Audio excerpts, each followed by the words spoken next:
இந்த செய்தியை உங்களுக்காக வழங்குவது அருண் மசாலா. 1983 ஆண்டிலிருந்து தரத்துடன் தன்மை மாறாத அறுசுவை சமையலுக்கான அருண் மசாலா.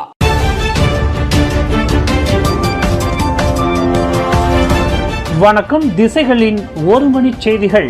மலேசியா தாய்லாந்து எல்லையை சட்டவிரோதமாக கடக்கும் போலி விஐபிக்கள் வெளிச்சத்திற்கு கொண்டு வந்தது கிளாந்தான் போலீஸ். மலேசியா தாய்லாந்து எல்லையை சட்டப்பூர்வ ஆவணங்கள் ஏதும் இன்றி கடக்க மலேசியர்களும் சில அரசு ஊழியர்களும் பல ஆண்டுகளாக பயன்படுத்தி வந்த யுக்தியை போலீசார் வெளிச்சத்திற்கு கொண்டு வந்துள்ளனர். ரந்தாவ் பஞ்சாங் ICQS சோதனை சாவடியில் உள்ள விஐபி பாதை வழியாக ஆடம்பர கார்களில் செல்லும் சிலர் கைகளை அசைத்துவிட்டு எளிதாக தாய்லாந்திற்கு சென்று வந்ததாக கிளாந்தான் மாநில காவல்துறை தலைவர் டத்தோ முகமது யூசுப் மாமாட் தெரிவித்துள்ளார். பெரும்பாலானோர் பொழுதுபோக்கு மற்றும் வணிக நோக்கத்திற்காக தாய்லாந்துக்கு சென்றதாகவும் சிலர் தங்களை அமலாக்க அதிகாரிகள் போல காட்டி தப்பித்து வந்ததாகவும் அவர் குறிப்பிட்டுள்ளார். இனி எல்லை சட்டங்களை மீறுவோருக்கு எந்தவித சலுகையும் அளிக்கப்பட மாட்டாது என்று கூறியுள்ள முகமது யூசுப் மாமாட் சோதனை மையங்களில் கடுமையான நடவடிக்கைகள் எடுக்கப்படும் என்றும் எச்சரித்துள்ளார். மேலும் சிலர் கனரக வாகனங்கள் செல்லும் பாதையை பயன்படுத்தி எல்லையை கடந்து வந்ததாகவும் அவர் தெரிவித்துள்ளார். அண்மையில் ரந்தாவ் பஞ்சாங் ICQS சோதனை சாவடி வழியாக தாய்லாந்தில் இருந்து கிளாந்தானுக்குள் சட்டவிரோதமாக நுழைந்த 8 பேர் கைது செய்யப்பட்டதை அடுத்து இந்நடவடிக்கை மேற்கொள்ளப்பட்டுள்ளது. மலேசிய மாமன்னர் மாட்சிமை தங்கிய சுல்தான் இப்ராஹிம் 3 நாட்கள் அரசுமுறை பயணமாக நேற்று பஹ்ரைன் சென்றடைந்தார். சவுதி அரேபியாவில் 4 நாட்கள் அரசுமுறை பயணத்திற்கு பிறகு நேற்று ரியாத்தில் உள்ள கிங் காலிட் சர்வதேச விமான நிலையத்தில் இருந்து சிறப்பு விமானம் மூலம் பஹ்ரைன் சாக்கேர் விமான தளத்தை சென்றடைந்தார். அங்கு அவருக்கு மாட்சிமை தங்கிய பஹ்ரைன் மன்னர் ஹமாட் பின் இசா அல் கலீஃபா தலைமையில் சிறப்பு கம்பள வரவேற்புடன் கூடிய அரச மரியாதை அளிக்கப்பட்டது. இந்த வரவேற்பு நிகழ்ச்சியில் பஹ்ரைன் இளவரசரும் பிரதமருமான சல்மான் ஹமாட் அல் கலீஃபா, தேசிய காவல் படை தளபதி ஷேக் முகமது இசா அல் கலீஃபா மற்றும் மற்ற பஹ்ரைன் இளவரசர்களும் கலந்து கொண்டனர். மாமன்னர் சுல்தான் இப்ராஹிமுடன் அவரது புதல்வர்களும் மலேசிய தற்காப்பு அமைச்சர் டத்தோசரி முகமது காலிட் நோர்டினும் மற்றும் இஸ்தானா நகாரா அரண்மனையை சேர்ந்த கணக்காளர் தான்ஸ்ரீ டாக்டர் அஸ்மி ரொஹானியும் உடன் சென்றனர். இது 1974 ஆண்டிற்கு பிறகு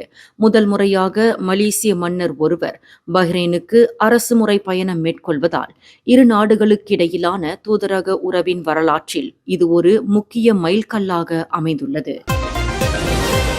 தனிநபர் ஒருவரிடம் இருந்து 50,000 ரிங்கெட் லஞ்சம் பெற்றதாக கோலாலம்பூர் மாநகர் மன்றமான DBKL-இன் முன்னாள் நிர்வாக இயக்குனர் மீது செஷன்ஸ் நீதிமன்றத்தில் இன்று குற்றம் சாட்டப்பட்டது. முகமது ஹமீம் என்ற முகமது கமாருடின் மாநகர் மன்றத்தில் சில வேலைகளை சுமூகமாக முடித்துக் கொடுப்பதற்காக அந்நபரிடம் இருந்து லஞ்சம் பெற்றதாக குற்றம் சாட்டப்பட்டுள்ளது. குற்றவியல் சட்டம் பிரிவு 165 கீழ் சுமத்தப்பட்டுள்ள இக்குற்றச்சாட்டில் குற்றம் நிரூபிக்கப்பட்டால் 2 ஆண்டுகள் வரை சிறை தண்டனையும் அபராதமும் அல்லது இரண்டும் விதிக்கப்படலாம்.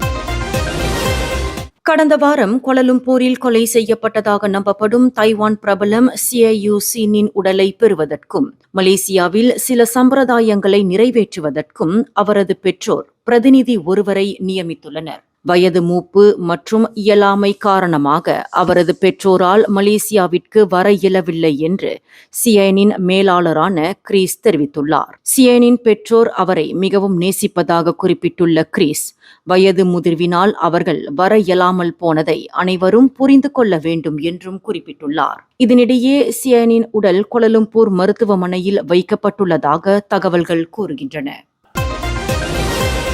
பலகாங் தமான் சரி தீமா அருகிலுள்ள மலைப்பகுதியில் ஏற்பட்ட காட்டுத்தீயை அணைக்க சுமார் 5 மணி நேரத்திற்கும் மேலாக போராடிய ஸ்லாங்கூர் தீயணைப்பு மற்றும் மீட்புத்துறையினர் இன்று அதிகாலை அதனை முழுமையாக அணைத்தனர். நேற்று வியாழக்கிழமை இரவு சுமார் 7 மணியளவில் தங்களுக்கு கிடைத்த அவசர அழைப்பின்படி சம்பவ இடத்திற்கு விரைந்ததாக ஸ்லாங்கூர் தீயணைப்பு மற்றும் மீட்புத்துறையின் உதவி இயக்குனர் அஹ்மத் முக்லிஸ் முக்தார் தெரிவித்துள்ளார். மலைப்பகுதியில் சுமார் 2.4 ஏக்கர் பரப்பளவில் இந்த காட்டுத்தீ பரவியதாகவும் அவர் குறிப்பிட்டுள்ளார். இச்சம்பவத்தில் பொதுமக்கள் யாரும் பாதிக்கப்படவில்லை என்பதையும் முக்லிஸ் முக்தார் உறுதிப்படுத்தியுள்ளார்.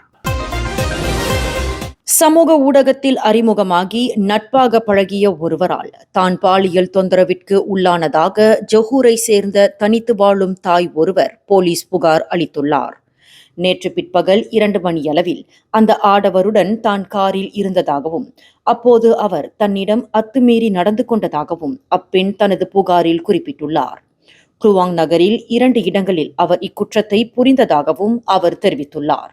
இந்நிலையில் கூலாயில் உள்ள தமான்மேவா என்ற இடத்தில் அந்த ஆடவர் போலீசாரால் கைது செய்யப்பட்டுள்ளதாக குலுவாங் மாவட்ட உதவி ஆணையர் பஹ்ரீன் முகமது நோ தெரிவித்துள்ளார். குற்றவியல் சட்டம் பிரிவு 354 கீழ் இவ்வழக்கு விசாரிக்கப்பட்டு வருவதாக குறிப்பிட்டுள்ள முகமது நோ, குற்றம் நிரூபிக்கப்பட்டால் 20 ஆண்டுகள் வரை சிறை தண்டனை விதிக்கப்படலாம் என்றும் தெரிவித்துள்ளார்.